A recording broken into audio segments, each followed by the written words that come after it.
Welcome to Splintercast, the not Brandon Sanderson podcast. Today we're going to be talking about our Lord and Savior KPop Demon Hunters, which is the content you want on this channel. Will this episode be longer than the 90 minutes Netflix movie? I think 100% yes. Some on this cast do not believe that, but I'm not a fool here. Yeah. But, you know, maybe this is the content you want during a month where new Brandon Sanderson content comes out. I don't know, maybe. But you should go watch it anyway. Joining us on a brand new camera is Alyx. Hey. Hello. I'm normal about this film, and I've seen it a reasonable number of times. How many times, Alyx? How many times? Actually watching the movie straight through is probably close to 10, but I also just constantly watch reaction videos, which have lots of the footage in it. So I'm going to call it probably 20. Yeah, okay. Easy. Yeah. It's also good. Movie good. Listen. It's good. It's very rewatchable. Yes. Also joining us is Shannon. Hi. You might know me as Gray. I've seen it maybe 6 times. Hell yeah. Also joining us is Jessie. Hello, I'm LadyLameness. I think I have seen it 4 or 5 times, all courtesy of Alyx at this point. Nice. And lastly, we have Bonnie. Hi, I'm CosmereGirl. I've watched this 5 times, but I've listened to the music a whole lot more and have a lot of it memorized at this point. Ooh. And I'm Chaos, and I have only watched it twice, but I've listened to the music constantly since that first time. So there you go. That's what we're doing here. You've listened to some of the music a lot. Not all of it. I've listened to almost everything except what it sounds like, okay? On repeat for days on end, okay? I just haven't gotten there yet. We're working through the whole thing. So, pretty good for 2-3 weeks of just grinding through the music there. I looking at the lyrics, guys. Come on, that's a big deal for me.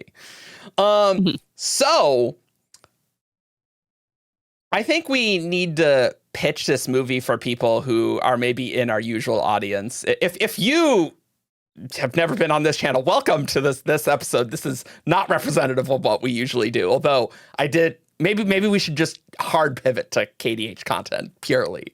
I'm sure our existing subs will really like that, but welcome. Yes. But for the people who have no idea what we're talking about, do we want to do a little pitch of what this weird but great movie is?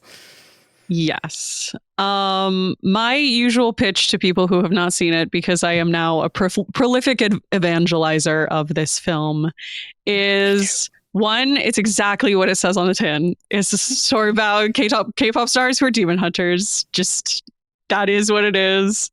It's just really well done. It's really pretty. It's not going to be the most incredible cinematic experience that changes your life, but it's just great all the way through, and you'll probably just have fun the whole time. So give it a try. Enjoy it. Yeah, that's my elevator pitch. It's executed very well. Yes. And the music is very good. Yeah, the songs are great. The writing is snappy. The writing is very fantastic. good. Yes. Mm-hmm. That's exactly what you expected to be. Yeah. Yes. But just done perfectly. Yep. So how what are people's K-pop experiences, going, into this movie? I guess we'll just go around. Alyx, we'll pick on you. Am I asking this question solely to ask you, and we'll see what other people say? Maybe. I would not consider myself a K-pop stan, but I am quite familiar with K-pop. I got into K-pop in high school with SHINee, and someone else on this call introduced me to Girls' Generation many, many years ago. Is that me? That was you, yes. And then I happen to live with an ARMY, which for those who are not K-pop lingo people, an ARMY is someone who is a fan of BTS. And she got me more into like actually following the members and like seeing their side content and not just watching the movie. So I probably know the most about BTS as a K-pop fan. Yeah, I definitely know the K-pop space, but I'm not the person who like watches every fan cam and like watches the accounts super closely. I don't interact with like that side of K-pop quite as much. Shannon, what about you? I also had a brief thing with Shiny back in the day. For me, it was just I loved the dancing so much. So what I would do, like, I would watch the music videos like once, but then I would go to all like their practice videos, like when they're all wearing their casual clothes. Like, and I loved those. I would watch those on repeat all the time. And so I just like every time, like I think it was Taemin, I was on screen. He was always the center, the best dancer. And so like that was my most experience was sort of like I would love to watch Taemin dance. And it was mostly Shiny back in the day. I've aged myself and then I sort of fell out of it again. But this movie made me feel, I think I should get back into this. Yeah. Excellent. Jess, what about you? I'm not going to steal Eric's thunder, mostly because I don't know the name of the actual singers. Okay. But I have listened to the 3 singers that I know through Eric, and that is because he plays them in the car, and that is it. Eric and I are married for people who are not if you're aware new to who are the listening show. to this podcast. She's over there in the house. I hear her through the wall. Creepy. There's an sounding. echo. It's really fun. No, it is. It's interesting. Bonnie. I have 0 K-pop experience. I am coming to this fresh. Hell yeah. We love to hear that. The full range. I got into K-pop. I don't know if you know this, Jess, but I got into K-pop through my brother who sent me some songs, and that's how I got that's how I got into Girls' Generation. And then I listened to a lot of Kara, who's that's my favorite K-pop group, and I saw one of the Kara girls live in Japan, which was amazing. I was the only white person there too, which was very funny. And that was a total coincidence. So do I listen to the same song on repeat for days on end? Do I need peppy music on a road trip when I'm going through treacherous mountain passes? Yes. It's either elaborate combat music, which definitely stresses Jess out. But I'm like, yeah, I do this all the time. Or like just really catchy K-pop music, just constantly. So, that's what we do here. And I am bad at exploring new music, so I don't really know what's happened with K-pop since like 2015 at the latest. No clue. Decade ago. Yeah, you're banned. I think that actually. ages ourselves. I think that actually is the sign that we've aged ourselves on this podcast, is that none of us have really listened to the new or caught up. We're all, my experience is who I listened to back then and no one else. Well, to be fair, I've always been ancient with my music tastes, and so I never know what's going on recently, and that's always been true, to be fair. I've dabbled in some modern K-pop. I've listened to a little bit of Blackpink, and a little bit of like Stray Kids. Twice is good. Blackpink seems like my vibe. Twice. I think I would like Blackpink. Yes. Yeah. I got very Yes. I got very into when League of Legends did their virtual animated K-pop group, KDA. Yeah. Yes. I like all of their stuff. Speaking of which, a very similar vibe to a lot of the Huntrix songs. So kind of fun. Spiritual successor sort of thing, but cool. So we're going to get to spoilers in a second, but you can listen to the soundtrack right now on all your favorite streaming services. I would warn people, if you're trying to avoid spoilers, don't watch the lyric videos. Don't watch the lyric that videos. are like on YouTube. Yeah, because those are just where the music happens in the film, and it's all throughout. You will kind of get spoilers from those, but listening to the music, you're probably okay. That said, if you listen to how it's done, that's a great pitch for the movie. So you can listen to that one. Yes. Oh no, you just gave away my favorite song. That's how mine. It's done's really good. There how you go. It's done remains my favorite. So that gave it away. Yeah. What about other people's faves songs? Golden has to be Golden. Been Golden since the beginning. I genuinely do mostly listen to like the songs front to back because I have a really hard time choosing a favorite, and I do love them all a lot. But if I absolutely have to, it's probably Your Idol, because I'm trash for cute villains, and it's a very fun, sinister song, and I love those vibes. So, what about you, Bonnie? It's really hard to pick just one because all of them are so fantastic and so fun. Each of them is also really good in their own way too. But I would have to pick probably between Free or This Is What It Sounds Like or Golden. And it's a toss up each day which one is my favorite. Good. So like nearly 50% of the soundtrack's good. I like that. That's good. They're the feel good ones. Like they're not the fighty ones. Like, we're sensing your vibe here. Yeah. Sure. Yeah, that's true. Yeah. I also like Your Idol. That's a really good one too. They're all good. I mean, yeah. Oh, yeah. Every track rules. Oh man, it's so hard because I probably listen to Takedown the most, actually, of these. It's really good. It's really good, but I think I like how it's done better. And recently I've been on a Your Idol kick, which is very good. So fantastic. Yeah. Cool. So now we're going into the spoiler zone, guys. So if you want to watch the movie, go do that. It won't take that long. And then you'll want to be here, obviously. So yeah. So what do we want to talk about, guys, in this? Like we rewatched it last night and we talked through the movie a lot. So that might have been my 7th. Yeah. Yeah. Yeah. Where to start? I know this. I'm like, I don't even know where to start. I think the thing that really got me with this movie was, one, it like the music is just so well done, and all of the music, like the choreography and stuff, is just super high quality. You can totally tell that the people who made this really know a lot about like music production and K-pop production in general. Like nothing at all was phoned in. And it's beautiful to look at. The animation style is gorgeous. Really pretty. Oh my God. It has tropes that I love. Like I love an enemies to lovers sort of plot.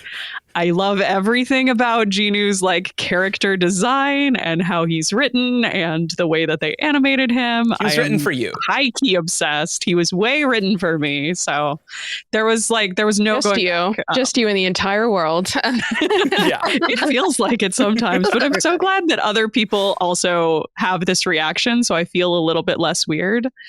Like, if I was the only person who needed to watch this thing over and over again, I'd be weird. But lots of people who watch it are now need to go watch. Rewatcher. I'm not a chronic rewatcher of things, but this is like, I could watch this all the time. I could put this on. It's so easy to do again and again. Just have it in the background. Just bop along to the parts song. that you like. Yeah. There's no like downtime in the movie. Feel-good movie. Yes. It's so tight for the 90 minutes. They do not waste a single second. And you're totally right, Jess. It is a really good feel-good movie. Like it's great. Mm-hmm. Like there's not a single moment that just feels like filler or feels like we just have to get from this one scene to the other, from this one concept to the other. Like every scene serves a purpose, and they're all good scenes. Yeah. It's nice to have a tight 90-minute movie. I'm like, wow, I feel like we don't get too many of those these days. I don't know. Anything under 2 hours that's done well feels like a gem. Yeah, it really does. Hey, like the modern audience, our focus and attention is so in tatters. Let's keep it tight. Yep. Mm-hmm. I also think the depth of the emotional arc is really such a credit to this movie. And I think that's what maybe gave it a lot of staying power, was people look at the trailer, which the trailer shows a lot of like the silliest moments and the goofiest animation, and expect this like, oh, it's just going to be kind of like a wacky kids movie. And there's actually a real like heart and soul in a lot of the themes that like I think touch a lot of people in places of like, oh, I can really relate to Rumi's arc. It's not a complicated plot. This is not like a brain twister that's gonna like the most cinematic literary masterpiece. It's very simple, but it's just they put so much like depth and emotion into a simple concept, and I think that gives it a lot of like staying power and rewatchability and impact, because you can just kind of fully get it the first watch and want to keep going back for that. And they do really well at giving you this idea of a movie that looks fun, that you want to watch, but then the actual movie, they can't tell you anything about it because that kind of gives away what the actual movie's about. And that needs to stay the secret. But when you get to it in the movie, like that's what you stick around for. And that's what really drives it forward. And they do that really well on both fronts. I gasped when the Rumi had the stripes. I'm like, oh, whoa, all right. Now we're cooking here. And that was Rumi's. Yeah, Alyx made sure like my first viewing was with her, and she was muted, I was not, and so she got the first front row seat to like I was laughing, I was cackling, I did gasp at the patterns moment in the golden track. I was like, wait, what? It was nice to be able, like I felt like these reactions were genuine. It wears its heart on its sleeve.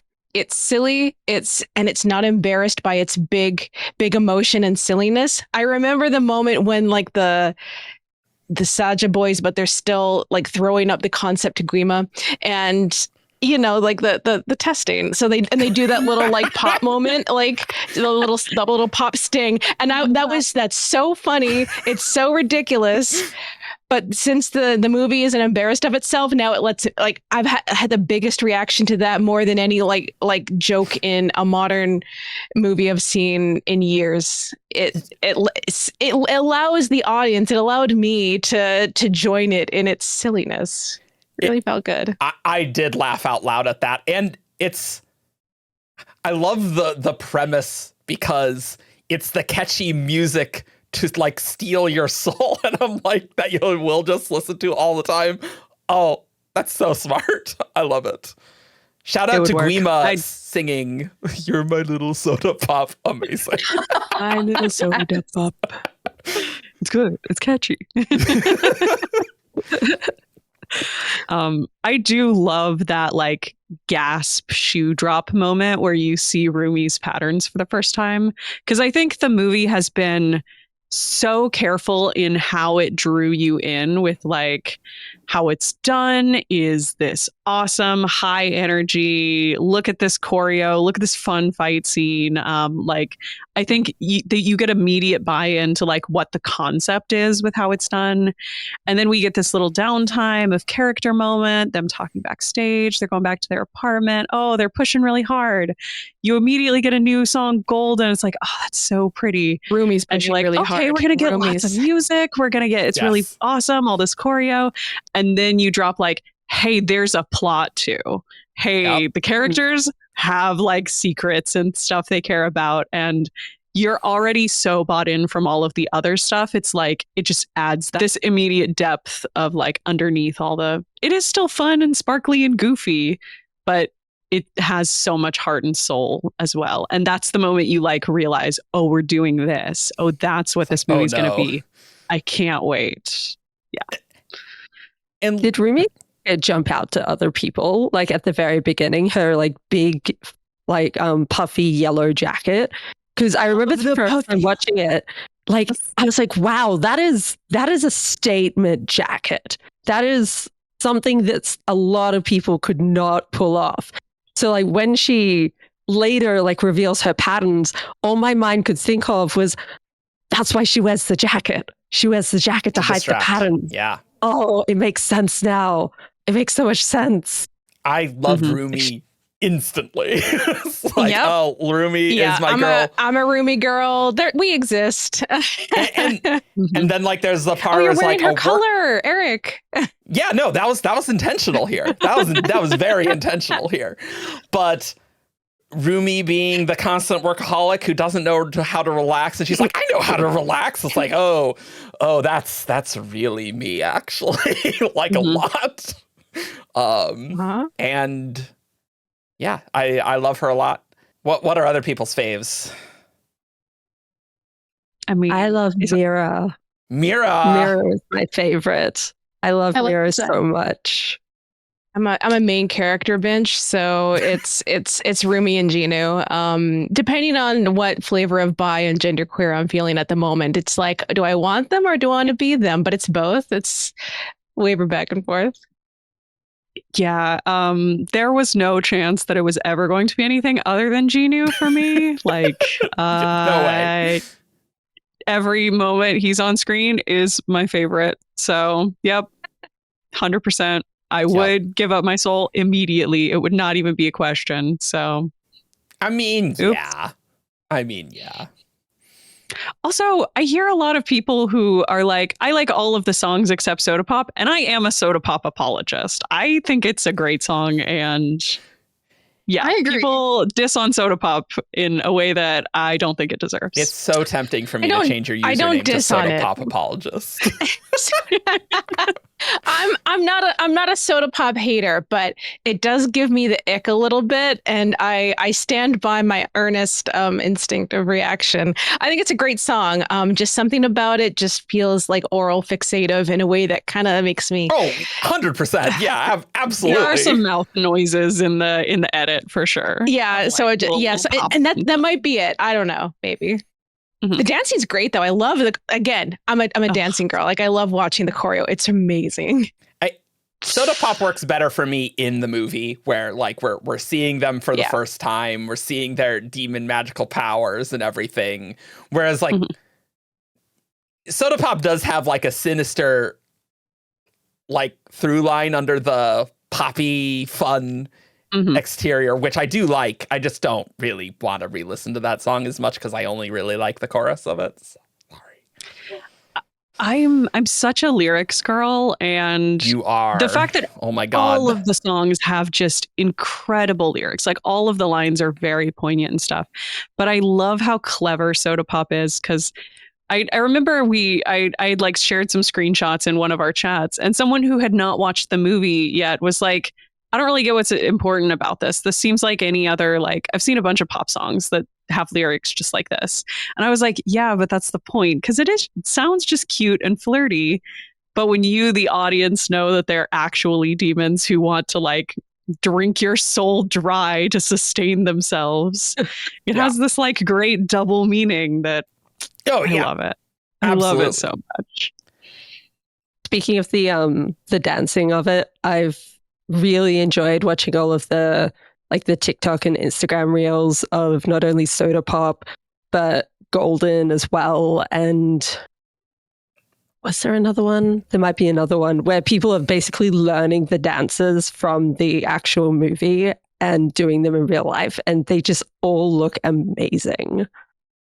Which makes me, want to watch a full dance version, like if that was in the movie. But that's what I like to see. I love watching the dance versions. Well, because the thing is they were really smart with the music to like keep the pacing up in the movie. Like it wasn't like we had a Disney music number and the movie ground to a halt to do the song, right? Like we're getting like the first bit of Golden, and then we're getting like interview as Golden's going in the background and things, and we don't necessarily get the full song. Really? And like your idol is really compressed here compared with the soundtrack. And so that's it's just interesting how they did that to just really keep the pacing really good. I think one of my favorite parts in there is where your idol swaps into This Is What It Sounds Like. Oh yeah, that was really good. Those together. It's really weird listening to your idol without having This Is What It Sounds Like directly afterwards. You don't just listen to it for like 4 days straight. That's your idol. That's great. That's crazy. I'm a weirdo all with the music. way through, no skips. No. I'll just look at the very last. I listen part to of it in your idol. reverse order. I listen to the songs in reverse order from the movie. Wow. I will say the one time I've put like a single song on repeat is Shannon and I also play Final Fantasy together. And when I get sick of the raid music while we're doing raiding, I will just put one of the songs on repeat, depending on like the flavor of what fight we're in. And I'm like, I really hate this boss. I'm going to put Takedown on for 2 hours. And that's going to be the soundtrack as we're like doing pulls. Top. Yeah, that's good. It worked. We cleared last week our fight. Hey, Takedown got me. You cleared because of Takedown. You cleared because of Takedown. That's right. 100%. You ripped 100%. out that heart there. Easy.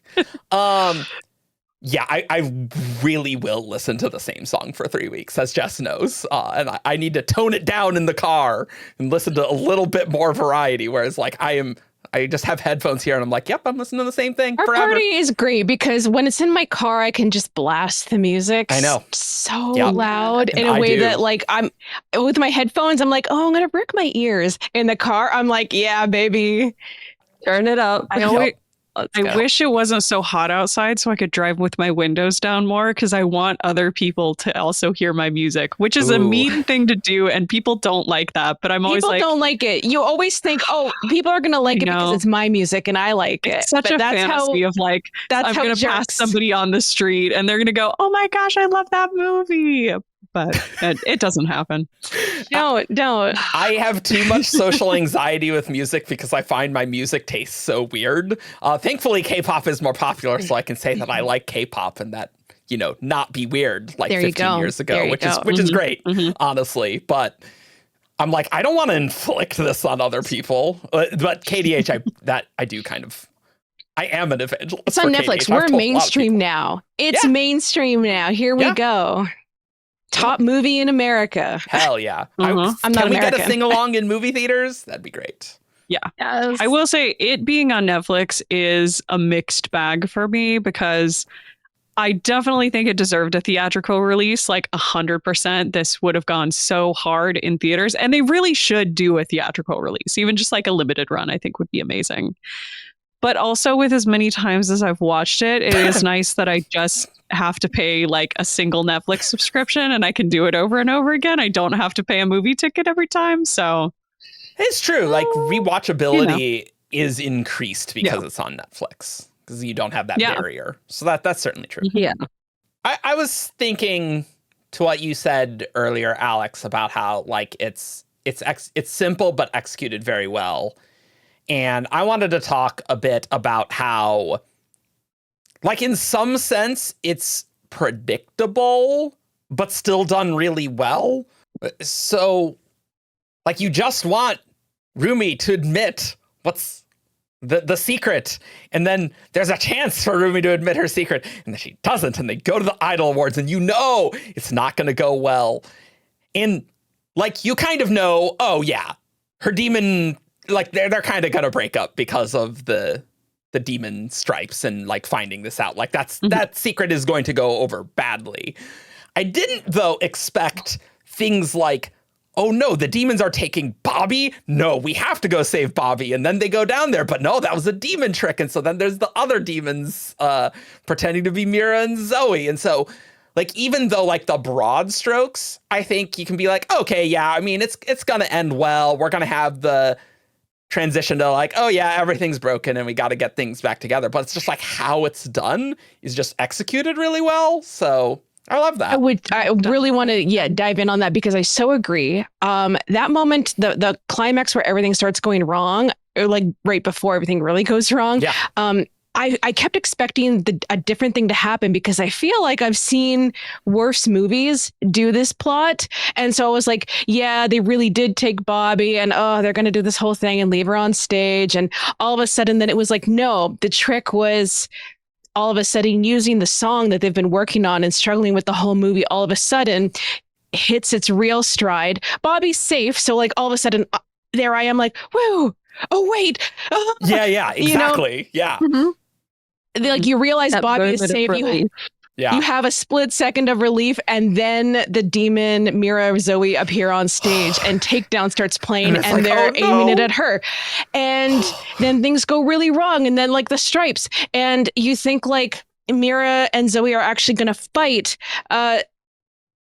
Are going to fight Rumi. Rumi never takes her weapon out though, and they never don't chase her, and like it doesn't actually become a fight like I've seen happen, or I was braced to happen, because I was like, yeah, of course, this is the part in the movie where they fight now, and it never happens. And I was just continually impressed by, it's not exactly a subversion, but by them doing like the best version of this plot that I've ever seen done, which maybe that's Milo standards, but I think it was really, really good in that regard. Mm-hmm. I definitely agree. Like, nothing about the plot arc was surprising. Like, I felt like I could see the shape of it from the start, and it didn't surprise me that way. But there's so much like cleverness built into the little steps they take to get there. Like, oh, the idea of a diss track is Rumi's idea, and she's the one who comes up with the concept of Takedown. And then, she leaves the lyrics in the waste paper basket that the tiger sees when it falls over. And just like all these little things that build up to, I loved the cleverness of, again, lyrics being good, the way they reversed Takedown to work so perfectly for both, like, the girls are talking about the demons who are in disguise, that they, their rival group that they want to go after. And then you get to the moment it actually appears on stage, and it's like, no, your friends are singing this to you because they just found your deepest, darkest secret, and they're exposing you on stage and telling you how much they hate you. Like, so it's actually genuinely difficult to write lyrics that work so perfectly for both of those scenarios in a way you don't see it coming when they flip it around. Yep. Yeah. So high effort. Yeah. Yeah. Yeah. Yeah. And it's that moment where, like, you get that miscommunication where, like, Rumi's like, no, I can explain, and then mentions Jinu. Bad idea, Rumi. But it makes sense that she is, but this is one of those where there's a miscommunication where a character's keeping a secret that they should really talk about, but she's been conditioned by childhood to keep it a secret. So totally makes sense that she wouldn't. So love that. And then just the, almost the Disney miscommunication, but like it makes sense to do. And you're not frustrated. You're just like, yeah, that makes sense. It makes sense that they wouldn't chase Rumi down because they're in such shock. And they're like, oh my God, what? And they're friends. Like she ran, she didn't fight them. So that's my friend who just ran away. They saw the look on her face. All of a sudden, this makes sense. And I think that was, when you talk about Disney style, like miscommunication, that's what really gets to me is we think, oh, I hate miscommunication plots. I hate whenever characters do this. It's so stupid. But really what's missing is we don't, in plots where we hate that, it's because we don't believe the character's reasons for just not talking about it. Yeah. What happens here is they make you believe very clearly, very cleverly, very competently why these characters aren't talking about it. And that's what makes a miscommunication plot work. I didn't feel any like sort of cringing or embarrassment or frustration about this at all. Everyone's motivations were perfectly in line. It was amazing. It's not a one sentence and you can explain everything. It's like, no, Rumi's half demon, and that's a problem, even regardless, right? Yeah. Mm-hmm. And I love how Mira at one point really sits down with her and tries to talk about this and say, like, hey, I have my own trouble. And Zoey says, I have my own problems.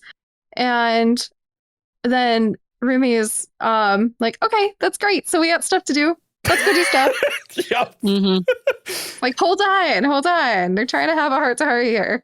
Rumi doesn't have walls up. What are you talking about, guys? No walls up with Rumi. It's definitely one of my favorite versions of this plot. I read a book a long time ago. I have no idea what the book is even called at this point. But just over and over the miscommunication plot, just done badly each time. And so that's probably one of my least favorite tropes. And so it's fantastic to see this done well in this movie. It's really nice to see one where I'm like, no, I actually like this one. Believable motivations. Yes. Boom. I think one of the things that really sells the miscommunication is that one little flashback that they give to you twice. You get to see it twice. And it's Rumi talking about how much she wants to tell Mira and Zoey and how much she believes they would understand. And she specifically told, no, you're wrong, don't do it, by Celine. Like, I think if we thought that this was just Rumi, like not trusting her friends and not thinking that they would be on her side enough, that would make her like a little bit more unsympathetic. Like viewers would be like, why don't you care about your friends? Clearly they like it. And it's like, no, Rumi knows that. She got shot down. She got told she was wrong to feel that way by someone she trusts so implicitly. And like Celine's part in this movie is very brief, but like they put exactly as much as they needed to in there. Foundational. It's pretty like the confrontation. Ooh, yes. Yeah. It needed to happen for a reason, even though she wasn't really in the movie. But emotionally, that was the root of so many of Rumi's reasons that needed to happen. She needed to go to the root of it. She needed to actually go and follow her own words that she sang in Free and heal the actual problem. And she realized the root of the problem was Celine's words, not actually what was wrong with herself. Everything is Celine's fault in this movie. Insofar as Rumi's, this whole thing hinges on Rumi's insecurity. It was all Celine. And we see it with the other two girls as well. Right? Like both of them are also under this belief that, we need to hide our insecurities and we need to try and pretend that they're not there and to fix the problems and not show them to the world. And I love how that comes out too right before Idol, where they're walking up to the tower, to the stadium for the Idol performance. And you hear the voice of Guima in their heads. And so good right there. Well, Bonnie, weren't you mentioning how like the demons are like getting through the Hanmoon when they're kind of like conflicting with each other, the hunters? So like that's probably what Celine's motivation is. It's like, if we reveal these weaknesses, then the demons are going to take advantage of it and like get through the Hanmoon and things. And so like noting that, I'm like, okay, Celine at least has like a reason, even though this is such a bad plan, but okay. But it doesn't actually fix the problems, guys. There's a couple of fights too where they come together and they start to fight together. In that moment when they pull together as a team is when the Hanmoon seals. Visual storytelling. Yeah, it's about connection. It's like when they feel like they're on the same page again. Yeah. And I think there are actually like a little bit of deeper metaphors about the real life K-pop industry there too. Like this is definitely not a movie you need to know anything about K-pop to enjoy, but I think for people who are sort of aware of the culture, like the idea of the idol group that's supposed to go on a break and then immediately releases a single and they're doing promo again is like, you guys just never let yourselves rest. But also there is such a culture of like idols needing to be perfect. Even when they're on like their own personal time, you can't show any flaws. You can't do anything that would hurt the brand or hurt the rest of the group's image. And that kind of pressure to just hide it and conceal it, I think, is like a totally real thing that happens to real groups who live this life. Speaking to something you mentioned before, Shannon, about how it was about Rumi during the song Free accepting that like she wasn't wrong and that it was more what Celine had been teaching them that was wrong. Something I really liked about this movie was her confidence going back up after that and how they went to the Idol Awards after that and she goes back to the tower and like they have the big talk of we have to sing Golden, not Takedown, because that's the song that's for us. And they ask her, like, how's your voice? And her response is, it's never been better. Because at that point, she truly does believe in herself again. And that's something I wouldn't have expected in something like a Disney movie, where I would have thought that the main character would still have their insecurities within themselves. And like they're still struggling and they're still hiding a lot of what's going on. And Ruby is still hiding that, but she has accepted at least part of it within herself at that point, which is just not something that happens in other movies I found. So that was just something I really enjoyed in this movie. Free is not my favorite song. But every time I look at what happens in the scene, especially in the context of the movie, it's so important. Yeah. There's a lot of, again, this goes back to like me having expectations from worse movies before I went into this one, to be honest, where I'm like, this is a love song and they're like, oh yeah, we can be free together. But it's also kind of built on like this little fantasy that they've built up in their heads. Like we're dreaming and it's not realistic, but everything actually that happens in the song, everything that they actually talk about is true. Everything is great points. This is actually one of the healthier love songs, especially in like a musical, wow, this is a really healthy love song. Wow. Good for them. The reason things kind of don't work is that, Jinu hasn't been honest the whole time. And so they've been on Rumi. It works for Rumi because Rumi has been honest. She's been honest with Jinu, and she finally thinks like, okay, I was talked about it with someone. I have started working towards it. Like that wasn't a fake half step or dream fantasy of pretending that everything's okay. It actually was really true and real. That was real confidence she got back before the Idol Awards. You're so right. Oh. Yeah, I loved on a rewatch just seeing Jinu just have that conflict where he's into Rumi. He's into Rumi. 100%. He finds type. it very She's interesting. Everybody's type. Yeah, she's everyone's type. Yeah. Just exactly as my type. But hey. Yeah, then after Free, he gets pulled back down to Guima, and he's like, "Oh yeah, no, I'm totally just lying to her." And lying to her, but he's trying to figure out how to navigate that, and Rumi's giving him a path to a new way forward that he didn't think was possible. And so I just love seeing that conflict with his smarmy nature, which is just so fun to watch. Yeah, for me, I'm sitting here, I'm not conflicted at all about are they lying to each other or is he's just a ruse he's doing.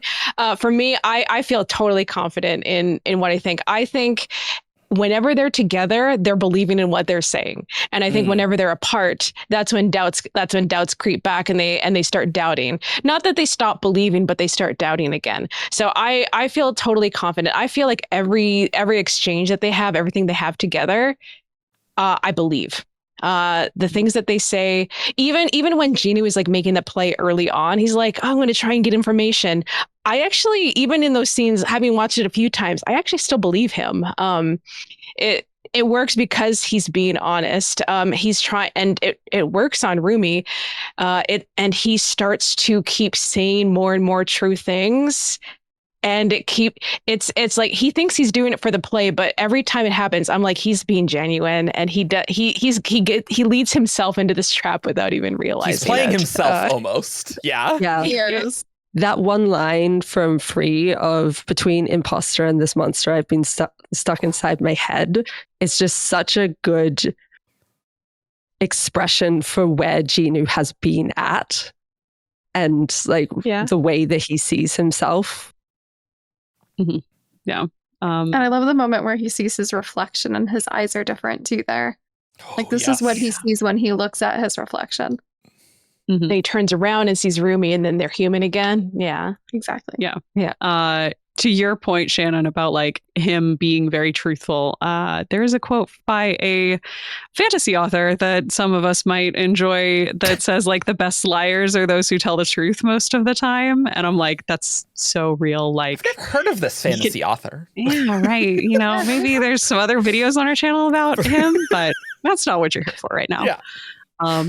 I definitely think the shame metaphor is so it's one of those things I realize the more that I watch the movie, the more I realize just how deeply threaded it is. Like, Jinu and Rumi are both seeking the same thing. They both are on the path that they're on to try to escape their own shame. Jinu wants the memories gone. Rumi wants the marks vanished. And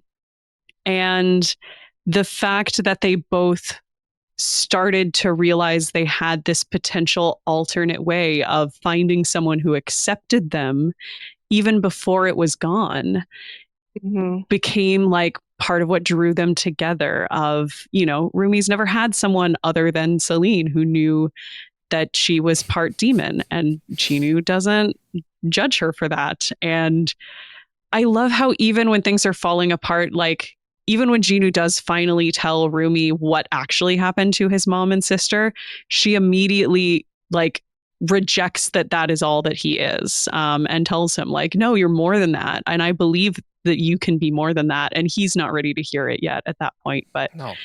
Yeah, the marks as shame and the way that you let shame control you and hiding the things that you're ashamed of from the people who love you. It's so threaded into every moment throughout the plot, and it works so well. Yeah, and there's nothing in the plot that actually works against this idea either. A conflict is always about people like turning this on themselves. There in it, you know, different movies, different philosophies. I think there would be a lot more blaming of each other. Like there's this whole like thing between Mira and Rumi the whole movie. Like Mira knows there's something going on. And when everything finally goes down at the end, there was like that brief shock. But then what happens after Rumi runs away is they all just start turning it on themselves again. Rumi's upset because her patterns are finally out there and they've rejected her. But Mira's thought isn't, how dare Rumi lie to us? And she doesn't linger on that. She goes, you don't deserve a family, Mira. What Guima says to them in their ears about that is so pointed and relevant to this idea.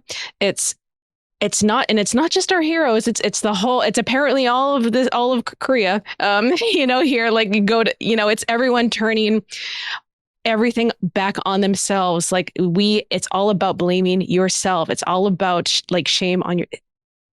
It's so perfect because worse. You know, I keep saying we're a worse movie.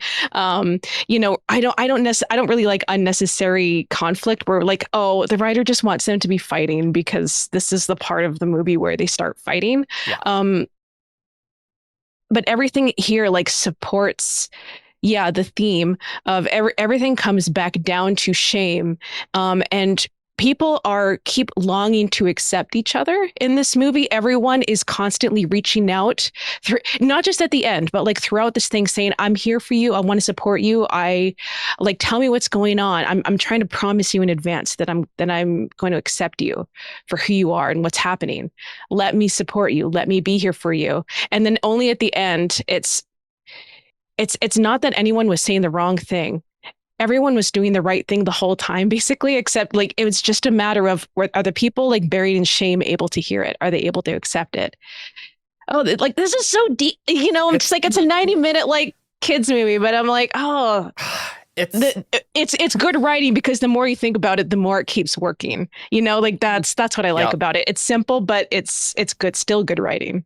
Yeah. I think I need to go watch it again after this. Thinking about it. Right. Yeah. I think it's harder. Oh, sorry. Jess, I'll go quick. Okay. Or Jess, did you have one? No, you go further. Okay. You go. Okay. I think it's even harder to write a simple plot that good because you have to have everything so refined. And like you said, there's nothing in the plot that is detracting from that message. And that's hard to do too, because you have to be thinking about like, what are the character actions that are reinforcing the theme? How is everything that we're doing, everything we're showing on screen, playing towards that one very singular, very clear message that makes it all come together? Because you've been hearing, it's like a beautiful high note that's just playing over everything for the whole movie. And you finally get to hear it resolve in the end. Like, it's gorgeous. Oh, I love it. Something that I really liked with Zoey and Mira in particular at the very end was how their their versions of their shames, they roll into each other, with first Guima going to Mira and saying, like, you don't deserve a family. Like, it's all broken now. You don't deserve any of it. And then it's Mira who goes to Zoey and says, none of this existed. Like, you are too much. So it's Mira. It's Mira is the one who is really pushing it onto Zoey, and then Guima comes in afterwards. Whereas I think if it had just been Guima coming in by himself, it wouldn't have been just as impactful. But because it's gone Rumi to Mira, Mira to Zoey, they've all just made it worse for each other. Yeah. Yep. That's why it's so beautiful when there's like, oh, it's the beauty in the broken glass. It's like, oh, it's so good. It's so good. I found a great post, if I can shout out someone on Tumblr. Cool. Very short, but like someone trains in anime. A neat, subtle detail, well, not that subtle, it's still a kid's movie, about K-pop Demon Hunters is how well the life experience of Mira and Zoey match Rumi's. Mira has the family that doesn't accept her as being who she is. Zoey has the experience of being torn between two different worlds, two different heritages, and feeling insecure about that. I'm also paraphrasing a little bit. Right from the start, the movie establishes these two won't just accept Rumi because they're nice and they're her best friends. They're also uniquely positioned to help her deal with her trauma because they've been there before. Like they actually understand it. And it's really good. And I kept thinking this, like when I was listening to Golden, I listened to it like immediately after watching the first time, and back before I kind of remembered who was singing what part, and I was just like, this is all Rumi's song, isn't it? Like it all felt like Rumi's, and then I was like, oh yeah, Mira sang that moment, or that was actually Zoey's thing, because it all felt like this is Rumi's song, this is Rumi's plot, like the whole like being between two worlds, like in the moment in Golden, and then I was like, oh wow, yeah, they actually all are on the same page, like the whole time. Their struggle is actually they're all really aligned, like emotionally with each other. Mira and Zoey don't get like as much attention. Like Rumi, huge main character stuff going on here, but I think Mira and Zoey really do hold up the more you keep looking at them. They're well written for their parts. Yeah. They are, I would say, supporting characters in like the most supportive way. Like Rumi is the main character, but these aren't just like side characters who are there to be different. They are there to like pour into making the overall plot really work together. And I know we talked about this a little bit on our watch last night, but I had this realization that Zoey and Mira's roles in the band also mimic their roles in the friend group, because as we're introduced to them, like Zoey is their lyricist. She's the one who comes up with the song ideas, and like, but she's also the person who's generating these ideas of like, how do we fix things? Where do we go? Let's go try these tonics. Let's, switch things up. Like she's the person who comes up with things for them. But you also see Mira has that same parallel because she's the choreographer. She's the one who wants to make sure they're all like moving in sync. But we also see she has that like, how do we keep our like little family together? How do I make sure that nobody's stumbling? How do I make sure, she's the one who's going to come check on you in the room and try to get to the heart of what's going on and what's wrong, because she wants them all to be working together really well. And like, that's also just a little detail that it's like, you didn't do that on accident. There's so much intentionality in every tiny little thread of how they put this movie together, and it shows. Yeah. There's so many different video essays out there at the moment just about Zoey and Mira as well. Like they are the supporting cast, but there's still enough out there to get these pretty substantial video essays that people are putting together about their characters and the depth that is actually there with their character and the interactions they have with the other characters in the movie. Speaking of Tumblr posts, I don't know who this was from, but I do remember seeing another one that was about how Rumi worries about being enough. Rumi worries about being perfect. Zoey worries about being enough. And then Mira worries about the other two. And that just felt like a really perfect way of summing the three of them up. What I like about Mira is that how much she seems to take like this on her shoulders. Like she feels seemingly a lot of responsibility for if it's working or not. She's the one like doing a different kind of like emotional patching up than Zoey does. Like she can sense there's a problem. She's trying to fix it. Like, and so it's like, it's not, she have very different energy from the way Zoey tackles the problems. Yeah. But Mira is so interesting. Like she's the one who gets like that moment, the one-on-one with Rumi in her room. And it's just like, there's something wrong here. There's something wrong here. And so she's sitting here like triangulating and it keeps coming up Rumi. Something's going on with her. And she's telling me what's wrong. Like the emotional support of like, something's wrong in the family. It kind of gives me the sense of what her past related trauma is. Like she can feel like maybe if this isn't tackled, it's big enough, it's going to make things fall apart. And it does for she's actually super correct on like the scope of it. It does for a bit until the end when it all goes down. Yeah. Really, really interesting because when it all falls apart, that's when Mira says, I failed. I couldn't, like, when I failed, so I don't get a family. That's I think she's also trying to fill a role that she didn't get when she was a kid. Yeah. Because if she was the black sheep of the family, then she wasn't getting the support that she needed. So she's now trying to give that support to the other people in her found family instead. Yeah. Totally. I really liked seeing Mira on this next watch because definitely after my first watch, I didn't feel like I didn't get as much from Mira and Zoey nearly as like Rumi and Jinu, of course. But watching it again, you can really tell exactly what Mira's doing and how she's got like this kind of aloof, badass exterior, but she's like deeply empathetic and trying to solve these problems and is 100% correct. Mira's totally correct. It's like, hey, what's up, Rumi? Like, you should probably, talk to us about this. And like, I just like the aloof badass that's just like so kind and sweet. I just really like that character dichotomy. And so really liked Mira a lot more on the second watch. I'm like, oh, I see what's going on. Oh, this is great. And then being just so hurt when Rumi was like, not everything's about your insecurities, Mira. It's like, ow, Rumi. That was a big deflection moment from Rumi. It's like, that's, you know what? It's the pop punk jacket again. It's the, I'm going to do something loud in another direction so you don't see. Yeah. Mm-hmm. I mean, I'm sure Rumi's had to deflect her entire life about the demons, so she's very good at it. So, love Mira. I love her glasses. Her glasses were so cute. It was so cute.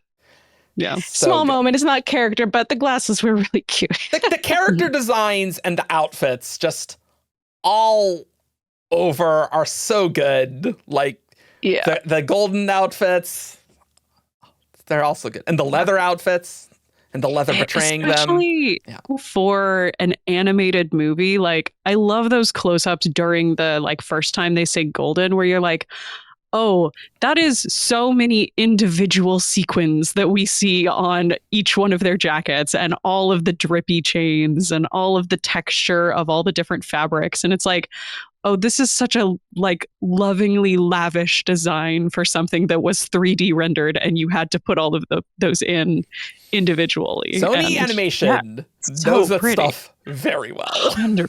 It's amazing. Good for Sony. Uh-huh.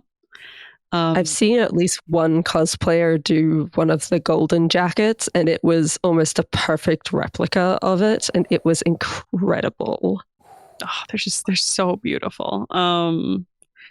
I also think like while we lavish praise on like Zoey and Mira being supporting characters, but like engineering industrial strength support beam characters keeping the plot up, like definitely doing it.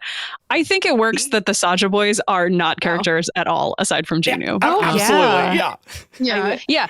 People say this like sometimes as a criticism. I don't think it matters at all. The other Saja boys not important at all. Like that's not the point. Of course they're not characters. It's fine.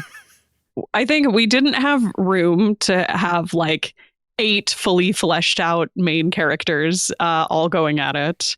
And I think they are funnier when they're just sort of like the silly K-pop archetypes that you see in various groups, and they don't have to be anything more than that. Like, it's fine. Jinu has enough sauce. He can carry the antagonist demon boy part. He can carry the whole thing. For those of you who just watched the movie once, the abs person is named Abby. Amazing. He has abs. Yeah. Did you even know they have names? Like you might not have caught it if you just watched it once. Yeah, no, I didn't, and I need to tell everyone their silly names. We have Mystery. Who's the one who has hair all the way down his face? Who Zoey likes. That's Mystery. Yeah. We got Romance. He had pink hair. Yeah. Which is hard. Romance and Abby. Romance and Abby both had pink hair. Yeah. And then we have Baby the rapper. Which I do. Who's the like soft boy rapper. Yeah. The ick. Sorry. he looks pretty good in Your Idol, though. He does look pretty good. Your Idol, he's pretty good in Your Idol. He looks good in Your Idol. But it's, definitely like the Baby vibe. Yeah, that's an interesting choice. But like sometimes in K-pop groups, they have stupid English names like this that it's just like, oh my God, this is so believable. Well, we're talking steel support beams of characters. Can we talk about Bobby? I thought that's where she was going with that. I was like, oh yeah, the best support character. I had to throw out the Saja boys real quick, but Bobby, so good. I thought you were going to Bobby. This is how we know Bobby. I was like, yeah. This is how we know it's fictional because Bobby's too good of an actual manager. He actually cares. He's emotional support. Wow, what a guy! He knows all their choreography and songs. He's singing and dancing along when he's watching them. He loves them so much. He loves them so much. And I, again, first time through the movie, didn't think about him a lot. Continually, as I watched more and more, I realized how good he is at his job and how much he actually does love his girls. And I'm just, he's bringing snacks for them. And that's why like Bobby getting taken during the Idol Awards, it's like, no, do not mess with Bobby, I swear. And then like when Guima's talking to him, I was so worried. Like maybe almost more than Mira and Zoey, because like side characters like that, they could actually like have like they could like die or something like that. They could actually go. They could actually go. Right? And I'm like, no, do not mess with Bobby. I swear, Guima. Like, oh no. Yeah. He's like that dad who takes his girls to dance practice. Yes. Every time. But then also goes the extra mile of learning the dances so he can practice with them. Mm-hmm. It's so like that little moment where they're doing the morning practice and they're already fighting with each other, and Bobby shows up knowing they're struggling, trying to be supportive, bringing them snacks, and then he turns around and they're just gone. I'm just demons. Like, of course he gets the voice in his head that says like, you couldn't keep them together. You failed them as like their manager. Because he tried his hardest and they just literally vanished out from underneath him. Oh, they got it. Like, you can really tell that he knows that there's something going on in that scene. Like, just the tone of his voice, that it comes through as, oh, something isn't right, and like that's kind of why I'm doing this. Mm-hmm. And he is so good because like they have 10,000 fans coming, then it's like, no, I can handle it. Yeah, I can totally. He opens with, "I can't handle it, girls," and then starts handling it, and then hangs up. It's like, I got it. And shout out to the line of, "It's just social media numbers. It's not the end of the world." It's not such the end of smart the writing world. all the way through. You love it. You know what? He's emotionally healthy. He's clearly an anxious person. We like that. Yeah. We understand. But he's trying to treat himself well as well. It's just social media numbers. And then the funniest cut in the world. Yes. I do worry about how much it's going to cost to replace their private plane, though, because Bobby's probably going to have to handle that after it went down in a flaming wreckage. Yeah, after breaking apart in will that midair. be the part that, like, in the fan websites talking about, like, oh yeah, the special effects Huntrix has and things like, what happened to their plane though? I wonder where it went down. Yeah. What could possibly Maybe the Honda Okay. just like gently caught it and made yeah, sure it didn't magic or something. crash. It could Yeah, fly. Definitely Yeah. magic. Definitely magic. You know, it's fine. The way that Mira says that, though, of, well, this plane's trash, Yeah, like this has makes happened it before. sound like this is not the first time. Poor Bobby. Look, they're in a high tower in presumably Seoul. So they're doing great financially, it feels I think like. they're doing very, very well. 3% gets Bobby a lot. I think he's Money well spent to have someone so nice as Bobby. Who cares? Mhm. they made a good choice. Also, Um, Kim and he Jong also, was a you know what? great Also, voice he also choice for has that. Ken Jeong, amazing, and he also always has full battery. That's how you know he's a good manager. Very organized. We did look and we paused every time Bobby was on his phone, and sometimes it didn't have his battery, but his battery's always set. So you either know he's Yeah. well prepared and or anxious, and so he keeps his battery high here. Yeah. Uh-huh. But then I still like how he does the shoulder thing with Soda Pop in the tower with Zoey. That's so fun. Like he's still getting caught up in the trends. Yep. Well, I mean, part of his job is to know all the trends and know what people are saying about them, right? Mhm. So as Yeah. part of his job. Yeah, for a comic relief character, he's really good at being on the line of being funny, but without being so far into the camp of gets He's a joke. too much Yeah. that you get over him as a character. Because if you got to that point, then the later point of the movie doesn't hit as hard when you think that he's been taken. Yeah, like he just isn't let's say a Brandon Sanderson wacky character, which can be a little divisive maybe. Like he's just I think probably because it's so rooted in that he cares about the girls, and so you have that anchor that you just know he deeply cares, and like he's just fun. But he's not like over the top, which I think that works really well. He's just so genuine. Yeah. Yeah. Shout out to me as a producer producing this show, being stressed about the production stuff that Bobby has to deal with, though. I'm just like, oh, yeah. Oh, Rumi can't sing right before the show. Oh, good. Great. I'm doing great, guys. Like, oh, no. Like prepping us guys for a live stream. Like, oh, God, this is stressful. Can only imagine when there's like 10,000 fans and money's on the line. Out there. I do sometimes think about like what Bobby must really have been feeling when the Saja boys had the audacity of crashing their fan signing. Like, Mhm. I mean, That's you have to audacious. play it That's quickly. rude. Like, oh, it's such an honor. Get them a table. But I'm like, you had to be furious. Like, if you Yeah. did that in real life, Yep. It unforgivable. would But be. They saved it. They played it quick. And the Jess, internet do you- loves this. Yeah. Do you want to say what you noticed about like the Bobby saying about the sleeping people outside with the Oh, signing? yeah. Like they're all in the sleeping bags, right? And Mira wore a sleeping bag to the Met Gala. Like it's a quick callback to that. But also, Bobby talks about how there's people who have been sleeping there overnight. And that just sounds like he's talking about the Saja boys being in the sleeping bags. And he And he's doesn't know. noticed them being like, oh, it's people who have been sleeping there. It's like, no, it's just the Saja boys being dressed up in sleeping bags. Mm-hmm. Yep. I have seen matching Tumblr icons for like you and your partner where it's just like Jinu's face in the sleeping bag and then Rumi's face in her hoodie.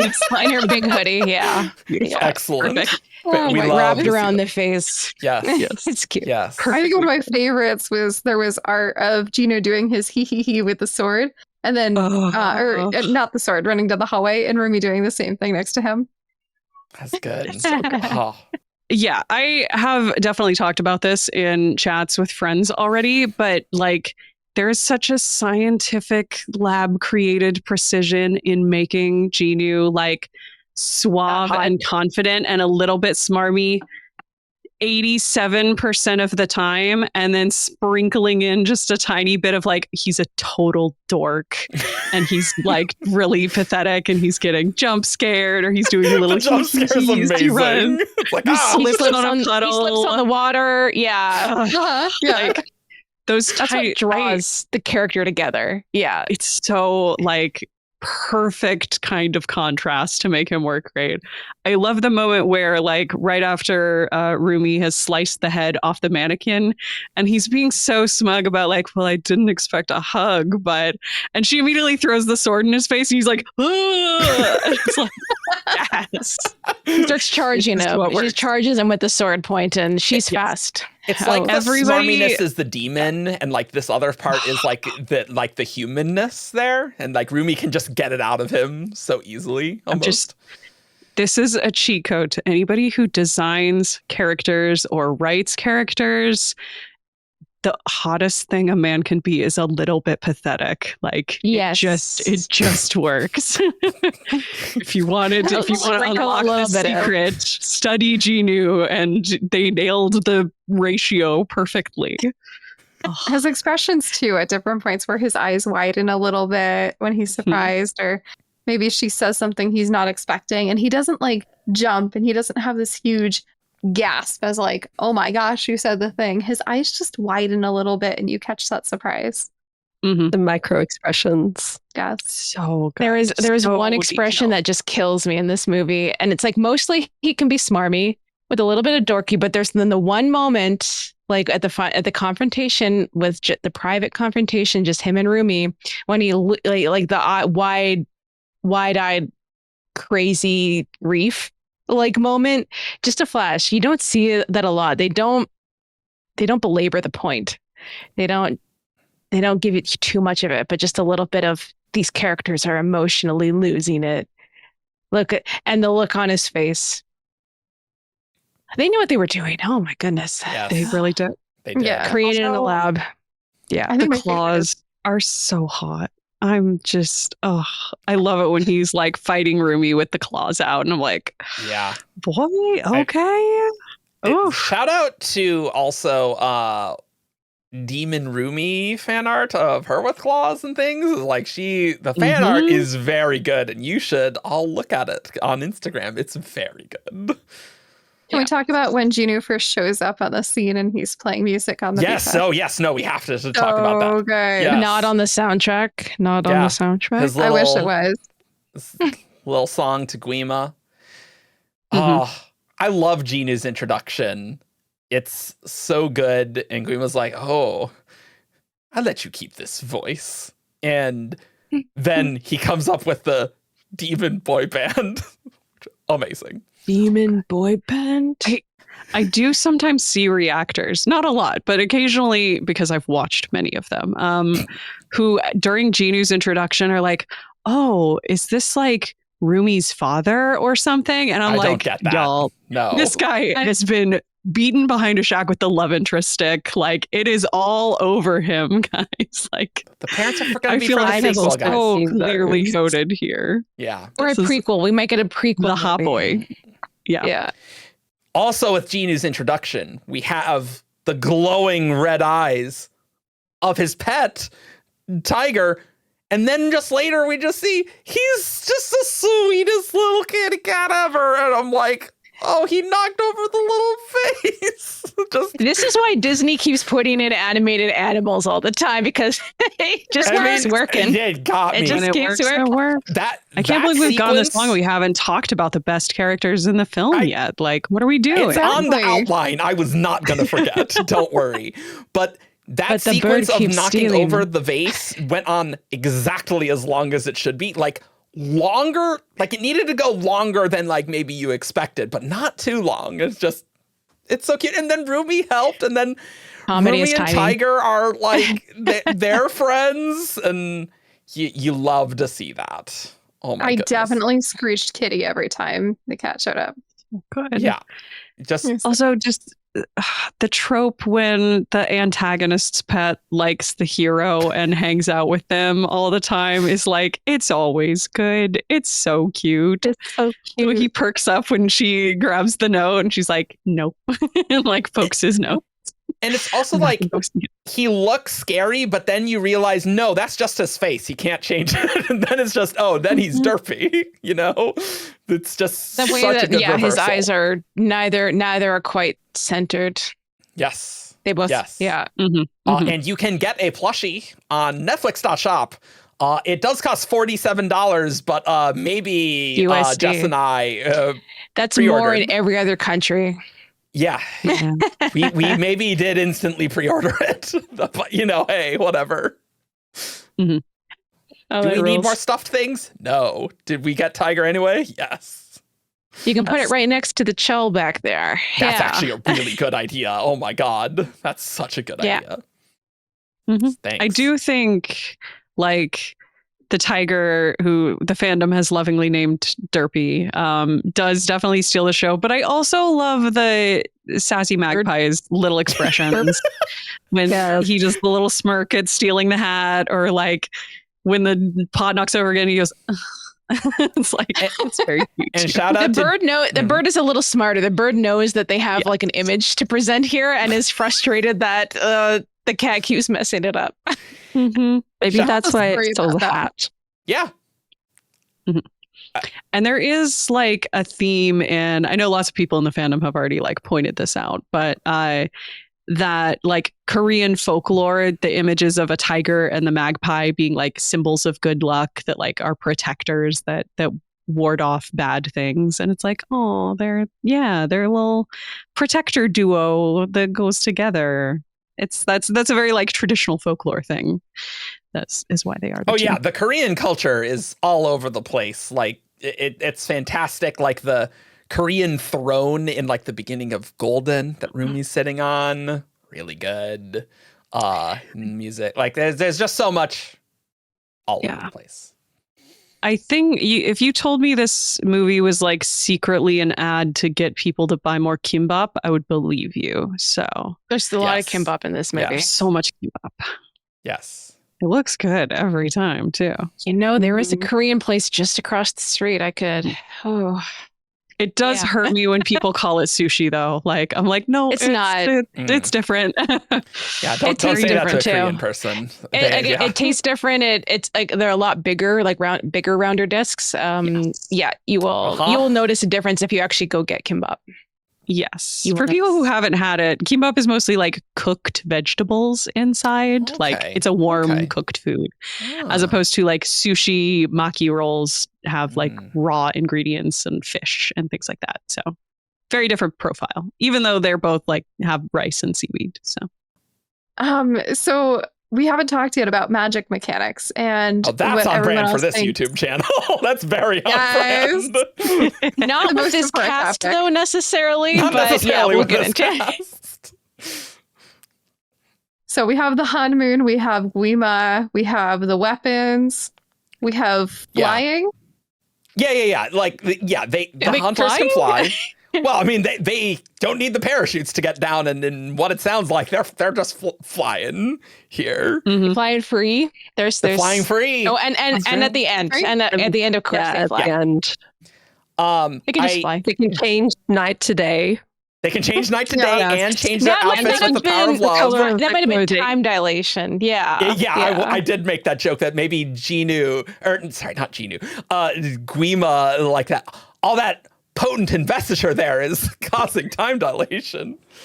If you're new, if you didn't read Brandon Sanderson, you have no idea what we're talking about. But put your comments below if you've never seen anything on this YouTube channel before and you're actually watching. Yeah, this. please. We're actually very curious. I would love to know because I don't know if anyone's gonna watch this, but okay. Listen, our Cosmere fans who we have also indoctrinated to K-pop Demon Hunters are eating this up. This is what they're here for. Look, it's been almost anyone you've ever seen on this channel has watched K-pop Demon Hunters, like of the cast. We've gotten almost all of the cast to watch it. It's good. It's mandatory in our staff chat now. So yes. I do want to shout out how funny it is that in how it's done, they can just summon the energy weapons to instantly kill the demons, but they just choose not to beat them with like kettles and other things just because they're having a good time. Yeah. They're having a good time, Eric. They're having fun. Well, they're having fun. Because I think the point is that the demons are like, oh, we're going to take the fans. It's like, we know we can't kill you guys. Like, that's not even a question here. Mm-hmm. They're like, oh, okay. So, we love that. I love the designs of the weapons. Like, they're so 3 of them. Very good. Like they're kind of like crystalline, like a little bit of light, and it's obviously like seems like visually connected to the Han Moon. Like it looks like they're kind of like pulled from the Han Moon. We almost see like the most interactions with them at the very beginning of the movie, like on the plane, and like when how it's done is going, like you could like I almost see them like touching it, like rippling like harp strings, like touching the Han Moon to sort of do stuff. It's not just the shield to the demon world. It seems to be how also like where they draw their power from. Mm-hmm. But we also paused, and there was some things where like the weapons, I think we were looking at one of Zoe's knives as she threw it on top of the train. There was like the bathhouse scene and the train where we can see slow motion stuff. Yeah. Well, and like the coloring on it actually is more like that rainbow Han Moon at the end, which is like the healed, better Han Moon that they make. And so like that's kind of in the weapon too, if you look really closely. Mm-hmm. We love that. I love the way you see like little Han Moon lines behind them whenever they swing the weapons, like as a yeah, that's what I was thinking of. Yeah. Is like the Han Moon lines like sort of like echo behind like the weapon swipes, and it's very fast because these are fight scenes. But if you were to go and do what we did and start like just mashing pause and play, pause, play, pause, play to see like what's going on here. Yeah, like there's like the Han Moon echo lines like through a lot of their weapon swipes too. It's really, it's there all the time. Love it. Mm-hmm. I love how they talk so much about how the Han Moon is related to the connection between the fans. It comes up a few different times in the movie. There's the quote, if this song can't connect us, how is it going to connect our fans? And it's really that connection that's important for building the Han Moon.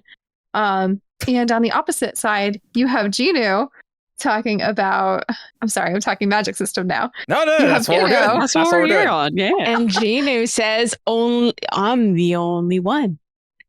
I'm the only one who it's individual. It's not join me in this experience. It's... Sorry to get ahead of you, Bonnie. I'm like, I was just like, let me Guima's just cap this point. It's a great point, Bonnie. You could say Guima's taking all their pain, really. Jinu also mentions, though, he says, if hatred could defeat Guima, I would have done it a long time ago. Great line. Mm-hmm. So, we know hatred is not going to work. Go for it. That's right. No, I'm agreeing. That's okay. Emphatic. I'm pointing at you. Yes. Yeah. There's so much in the flavor of like, the shame is powerful, not just because it's shame, but because it is isolating. Mm-hmm. And there is power in connection. And when the music brings people together, that's what defeats him. Whereas if Guima can get you alone and not able to connect with other people around you, that's when he's the most powerful. It's like he doesn't have to get you alone. All he has to do is convince you're alone. You can be true. Like there was a whole crowd. Yeah. Everyone at the end there was alone in a crowd, just hearing the message of give it to me. I'm the only one who will accept all the bad parts of you. I'll take the bad parts of you. It is so odium. Oh, I hate that you said that. Now I'm going to You're welcome. And very much. Got the purple flame and everything. This is what it sounds like right at the end when the chorus starts joining and when the crowd starts singing, you can Their see hearts it pulling from their souls. Mhm. Yeah, like in the same way they successfully did it at the beginning, how it's done, all of a sudden, it's like when the crowd is there together, all feeling it, we're all feeling it together, it becomes a communal experience. And that connection is building the hot moon. You can see it rebuilding, like the threads are rebuilding. Yeah, because it starts with just the trio, because it's about them connecting back together, but it only starts there. Like what happens is just like, again, I keep saying like on the same page, it's just such a trite phrase, and I keep wanting to come up with something better because it feels like more than that. It's people wanting to be in this experience together. When you're in a crowd at a good concert, doesn't it feel like your passion is sort of like they're helping the singing happen? Doesn't it feel like you're being there as part of the show? You're like, I'm here and I'm part of this. I'm not just watching it. And I think that's sort of a little bit of what it was getting at too. Like this was also a little bit of a love message to not just K-pop, but also like, have you ever been to a good concert? It's life changing. Yeah. Well, I mean, fantasy artistry. Yeah. The fantasy of like wanting to believe that you in the audience are like the singers are singing to connect to you because they love you so much and they can feel how much you love them and everybody knows the words. And it's like, I think especially for people who have never been to like a big stadium K-pop concert in particular, they do a lot of that specifically with like, I don't know if people who are not K-pop fans know those, like the things that the audience are holding, the light sticks. Those are a real thing that real K-pop groups use, but they will be programmed to your seat in the audience so that the technicians can like make your light stick light up in like the right place, the way that the Hanmoon does. Like that's a thing that actually happens at K-pop concerts, and love that. They're very cool and they're very expensive, but it's like it's part of the experience because your little light in the crowd is like part of the light show now. And yeah, it's a very cool thing. As we talked about this, I almost think that it's not necessarily that they're getting their weapons from the Hanmoon, is because we saw the first Hunters, they had the weapons before they summoned the Hanmoon. So I think these are related magical abilities. And so probably like now they're summoning it via the Hanmoon, potentially, but they're like related things, right? You know, the Hanmoon maybe is just like a magical weapon bag of holding. Like you can do the weapon first, but then you can like put it in the Hanmoon and then pull it out later. Yeah. Maybe a spiritual realm, so to speak, where you can put the weapons. Store it in the cloud. Yeah. You can just access it anywhere. Yeah, exactly. How do we think they get the powers? Because this came up in our rewatch. It's like, can anyone be a hunter? It feels like something they can choose. Like a team of 3 will pass on to whoever. Like I don't get the sense that Mira and Zoey were like destined for this. Like I had the sense like they're getting into this world, like they were training as maybe fairly young people together. Maybe not children, but at least young people together. Like they were going through the training, like maybe already having chosen to be a 3-girl group. It feels just because Celine doesn't have a shiny weapon anymore. Even though it seems clear that she was one of the previous 3, like it's a generational aspect of passing on the ability to make these weapons. Yeah. So I think it has to have been after at least middle school or high school, because we see Zoey in America. She's going to a school in America. What seems to be like a middle school or a high school setting. Yeah. And I can't remember if it was a Tumblr post or a YouTube video I was watching. Something was saying that she went to Korea for a concert for the Mothers group. Oh, interesting. Because she had an album in Golden. She has like the album with the name. Yeah, like she's a fan of the Sunlight Sisters. Starlight Sisters. Starlight Sisters. Sunlight. It could be. I think, yeah, they show that little shot in Golden, like she has the Sunlight Sisters album, Sunlight Sisters. and she's being pulled between like the Korea side and the America side. So I imagine she probably does have like family in Korea. Yeah. Oh, for sure. Stuff like for that. Sure. But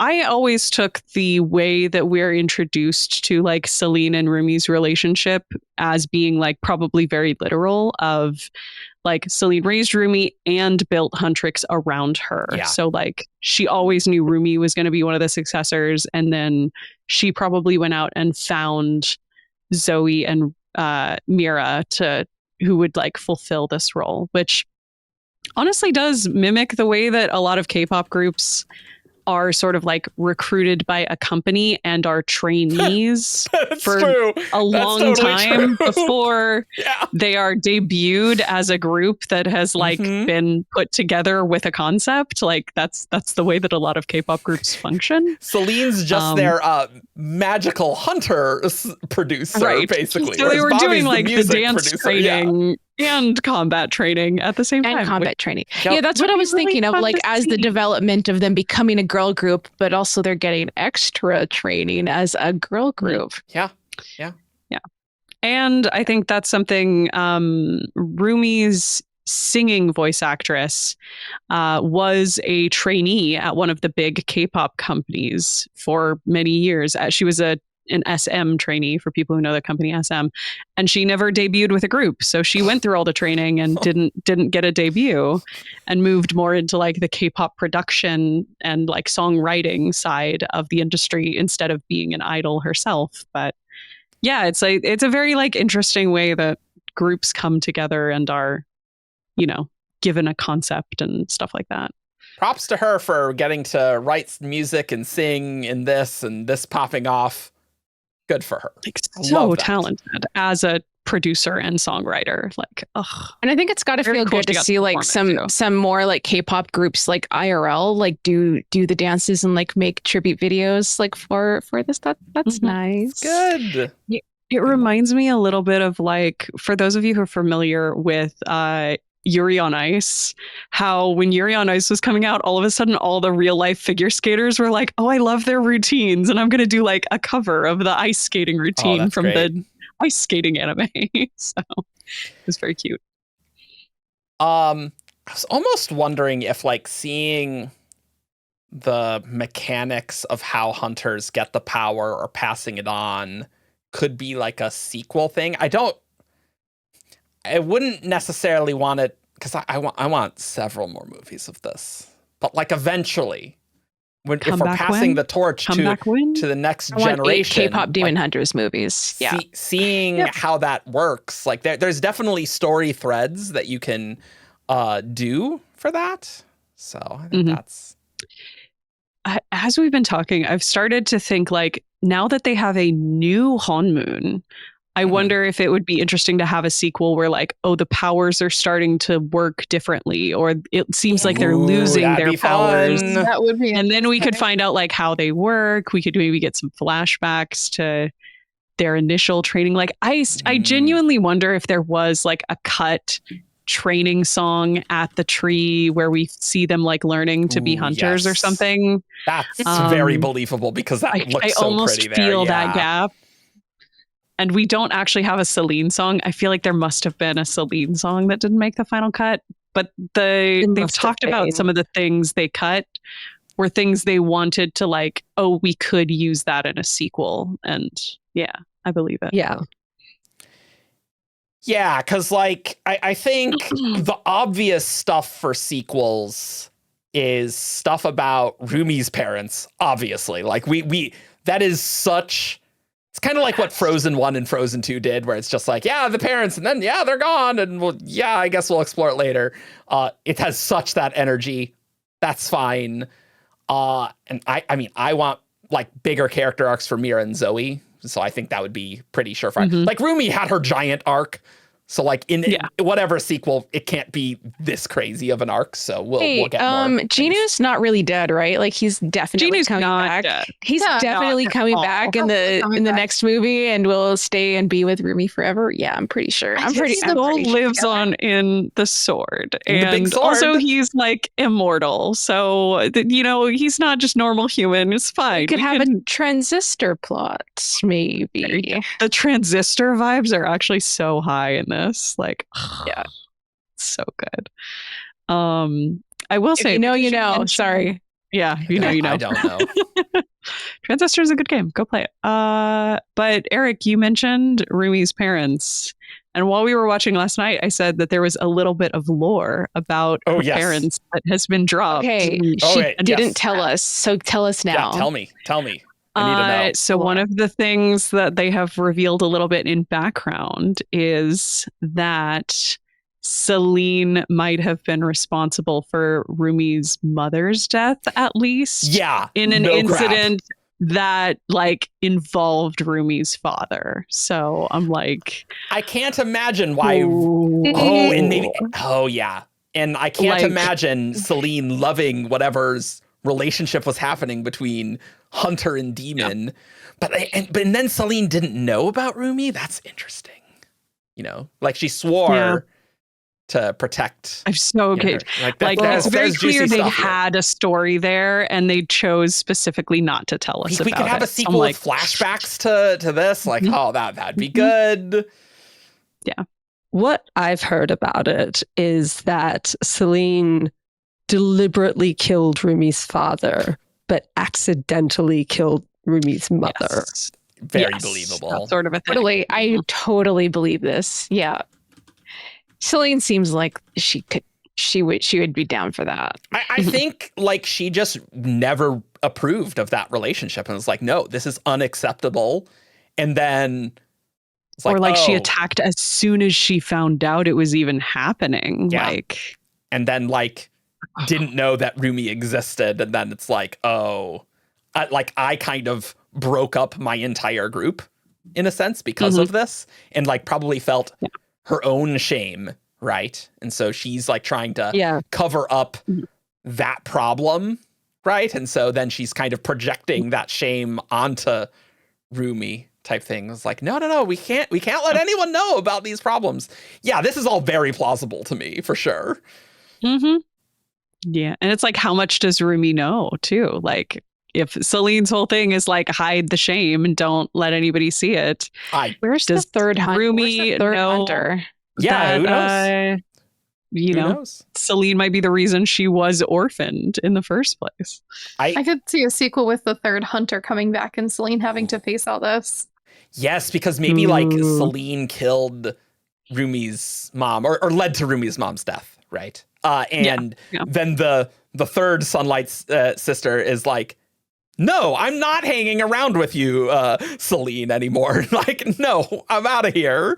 And, Or third Sunlight sister as an antagonist who wants Rumi to turn on Celine and is going to tell her what she did to your parents, sort of a thing. Ooh, we're workshopping this, guys. All right, there we go. And that could be Rumi's movie 2 arc, right? She's accepted that she's a demon, right? But now it's against Celine, who legitimately that would be such a great emotional through line because Celine is the worst in this movie. So I think we kind of need that. And we understand emotionally why Celine does this too. Absolutely. Celine isn't there. I think in terms of understanding why a flawed character is doing something. Oh, absolutely. You can see Celine is not sitting there grumpy or angry or controlling. She's desperate. Celine seems like she's on the edge maybe a little bit. She's grasping with the white knuckle grip, trying to keep a hold on what's going on here. She doesn't seem like she's doing super hot herself. Mm-hmm. Yeah. I could definitely see, now that I'm thinking about it, a really fun clear through line, the way that this movie had a clear through line of like the shame and isolation thing, of contrasting the like found family versus family of your birth. Like if we got to see more of, you know, Mira having disagreements with her birth family and Zoey being in the like culture clash at the same time that we're also getting Rumi, like what her parents' story was, backstory. Like I think you could do all of those plots and together like in a way that push the singular theme. Thematically have it all be really interesting. Yeah. You guys think Celine has patterns? No. I definitely got the sense that like she didn't really know what to do with Rumi's patterns. Yeah, that seemed the hatred. Yeah, that was sort of like that. That's not a really thought out decision. That seems like she's gotten herself along here by not really considering it too hard. This is how we got here. Was we gotta hide it.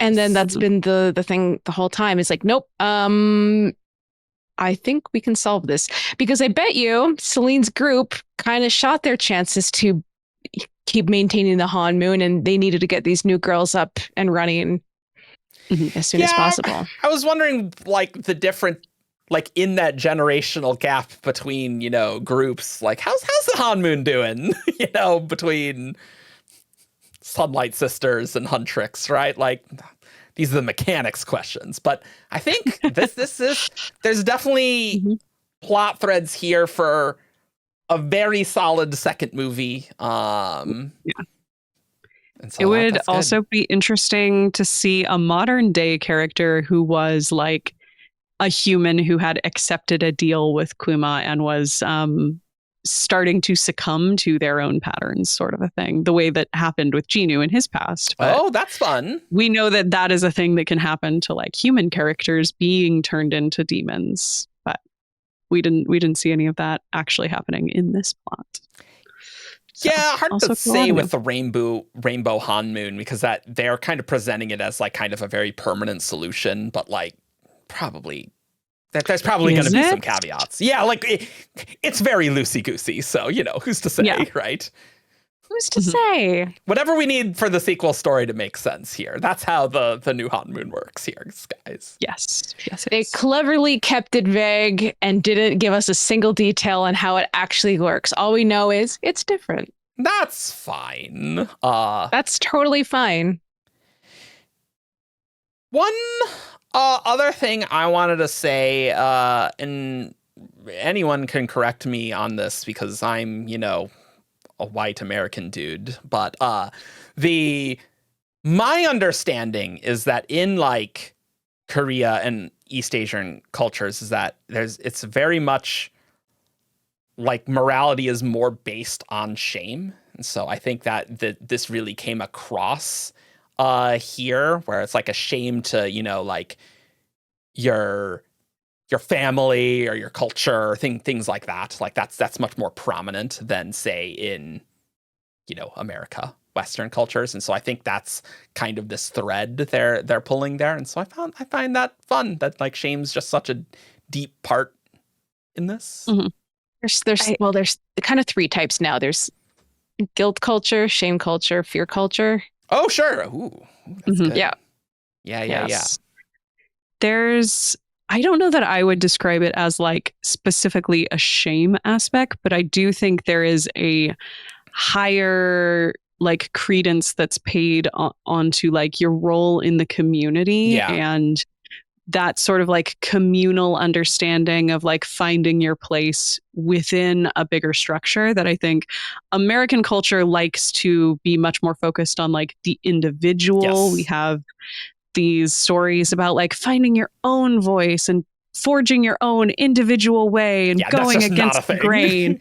And like that value switch, I think, is something that's present here. It's kind of cool.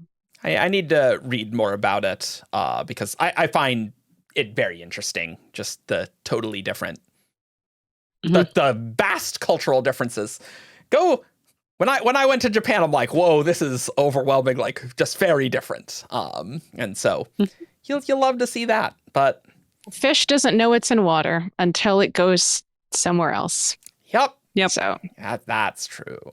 Yep. Yeah, what closing thoughts do you guys have? more good Jinu. movie, guys. It's a good movie. This is a really good movie. When do you guys want to watch it again? Probably Tonight. tomorrow. Yeah. Yeah. I might need a few more days. Like we got a busy schedule. It's just, anytime I am the least bit sad, put the K-pop movie on. It heals everything. Yep. Mm-hmm. I definitely already have plans with several other friends to indoctrinate them when their schedules will allow. So Yes. Yeah. more watches That's coming. good. We're totally not That's demons, good. guys, spreading the message of K-pop Demon Hunters to everyone. That's definitely not what's happening. Mhm. We're going to be your idol. You will be free when you are all a part of me. No? I think my outro thought is you can just tell that this is a product of passion, and turns out that makes good movies. I guess passion doesn't necessarily lead to good movies, but like I think really great movies, you can tell there's just intention and passion through every level of this. Just pause on any frame, and we paused on many frames, and they looked great. So every aspect had thought put into it. Yep. They have reasons why everything had, like, there was a choice. Someone made a choice for the writing. Oh my God, the writing was so good. Not just the music, but also just even the dialogue. And it didn't feel like really want to corporate shout BS, out. Which is nice. We love when that, like, my favorite, like, actual dialogue exchange might be between Guima and Rumi right at the end. Just like the perfect amount of, this is such a modern internet term and I feel so old, but like aura. It has the aura of, Yes. Mm-hmm. Yes. it all of a sudden, she's coming there and she's at the bottom of the barrel and you think, oh no, she's defeated. And she's just answering like, yes, you're right. It is. It's wrong, et cetera, et cetera. And the staccato beat. And then all of a sudden at the end, so we can make a new one. And then you realize she's not there to like just be defeated and give up. She's there to kick ass. Now that she's cleared her conscience with Celine, now that she's addressed the actual root of her shame and fear. Yup. So good. We love it. Yeah. Yeah, to get the band back together. Mm-hmm. Mm-hmm. Oh, and I mean, I love in what it sounds like the just insane entrance of them all coming in from three sides. Like, it's great. It's so good. We love that. Oh, and shout out to Guima for a great background for your idol, and the climax is like he's doing great. We love to see a good demon god or king or whatever he is. Demon King. Yeah. Demon King. Okay. He's a dying king with a crumbling crown. Yeah, there you go. I did see somebody point out that because like Guima makes his entrance on the beat during your idol, that like he had to know when his cue was in the song to come on stage. I want to imagine like Jinu like, no, this is the choreography, Guima. Yeah. Jinu cares. Jinu's making this whole thing happen. Guima's like, hey, you're gonna give me so many souls. I will do that. That's he's not the a problem. lead and he's producing and he's managing. Yeah, Jinu studied the algorithm. He knows how to get those like search result optimizations. Yeah. I mean, he probably had a plan like this for like 10, 15 years. So yeah, he probably did. He's been on the internet. He's been looking. The Saja Boy merch team is on point. It's been like a week since they came out and their merch is everywhere. We paused and we saw someone had a Guima shirt, which was very funny. Like shirt guy had a Huntrick shirt guy who always tears his shirt off. If you like, catch him, it's a Huntrick shirt, then the Saja Boy shirt, then the Huntrick shirt. He does have a Guima shirt. It's Guima, and it's like, oh, that was such a great coincidental pause on our part. That was really good. Mm-hmm. There was also the great spot we caught where they were getting ready to leave the cognitive realm. Oh yes, there's like Right, one shot where they're like getting ready for the Your Idol performance, and you can see that they're behind the Honmoon looking out over at the crowds. Oh yeah. Oh, Like, that very was good. briefly. That was good. There's so many little tiny freeze frame shots where they've just sprinkled a cool little detail in there. Yep. So good. Love So that. good. And Ugh. I gotta just give a shout out for Rumi's incredibly long braided hair. Like, holy crap! Like, Mhm. That she's had since she was a child. that's crazy. Mhm. Like, oh my god. But you know, Mhm. shout out to Maybe that's Rumi demon hair. being That's really half- hot. I think that's half demon hair because oh my goodness, that Mm, you can't get that in real life. no, that more how you know it's fictional. Bobby being too nice in that hair. That's fake news. Guimo, I have no issue with that. That seems totally plausible. Yeah. I do appreciate though that they mess it up at the end, and it has all the little bits and pieces that Yeah, kind the of come frazzle. out of it. Yes. Yeah, Especially with like the lighting where you can see it from behind here, like kind of like with this light, you know, see the lighting from behind right here. That's what they're doing here. Oh, But man. yeah, what a great movie! I want more. great We movie. need more songs. I need a lot more songs actually. But you know, take all the time you need to make a movie as awesome as this one. Like I wouldn't want it to be rushed. Yeah. So Who would have thought that a direct to streaming animated movie called K-pop Demon Hunters would be this excellent? Ugh, yeah, no, we were blessed. we were blessed. So Mm-hmm. if you're new to this channel, we don't talk about K-pop Demon Hunters. We talk about an author called Brandon Sanderson. So if you want to talk about some pretty cool books and things, you can go to 17char.com. And you know, there's a lot of them, so have fun with that. But we have a Discord server. We have a Patreon. If you like content like this, you can support us on Patreon. I mean, we're not doing another one of these for a while. So, but if there's a sequel, there will be another Splintercast on. Oh, we K-pop definitely Demon would. Oh, don't lock yourself in like that. You never know. Hunters. Yeah, you know, who can foresee the future, you know? But yeah, that's what we do here, and yeah, we'll see you all for our longtime viewers. You know, we got more podcasts coming. Don't worry. I don't know when this is coming out, so I don't know, but we'll see. So we will see you all next time. Bye. Bye. Caw. 2 caws in this movie. Aha. Kill Saja.